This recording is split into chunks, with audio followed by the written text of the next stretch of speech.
Bon, il commence à faire noir, là, ça fait que je vais vous parler de peur.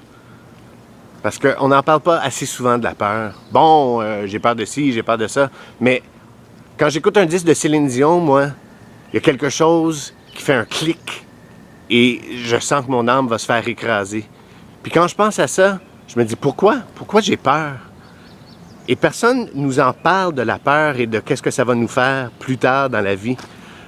On nous dit qu'on peut être des Maurice Richard sur l'acide ou des Louis Cyr sur la coke ou le Grand Tonio sur... Bon, le Grand Tonio, il n'y a pas besoin de drogue, là, mais on nous dit jamais quoi faire avec la peur. Moi, quand je suis arrivé à Montréal, la première journée, je me suis retrouvé avec 30 fusils braqués dans les yeux. Et j'ai chié dans mes culottes. Façon de parler, là. Non, j'ai vraiment chié dans mes culottes. Puis quelques années plus tard, je me suis retrouvé dans une cafétéria d'un hôpital victorien à Montréal. J'avais un stylo, puis un formulaire de fonctionnaire. Et il fallait que je trouve un nom pour mon fils.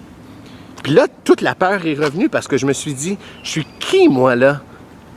Pourquoi c'est moi qui décide comment il va s'appeler, ce petit bonhomme-là que je connais pas et qu'il y a 15 minutes, il m'a chié dans les mains et sur la face et sur le torse, sur les pieds.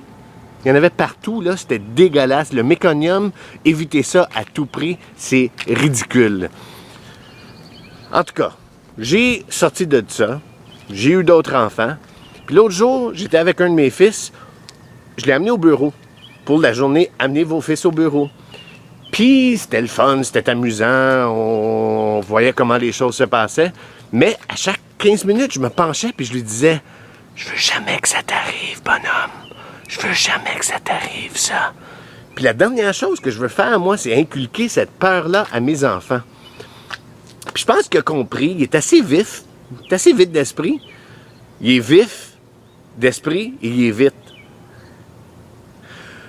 Et plus tard, quand on a commencé à parler de destin, parce que tu fais ça avant de te coucher, là, il m'a dit « C'est quoi ça le destin, papa? » Puis j'ai pris mon dictionnaire des synonymes et j'ai dit « Ben le destin, c'est ton futur à toi.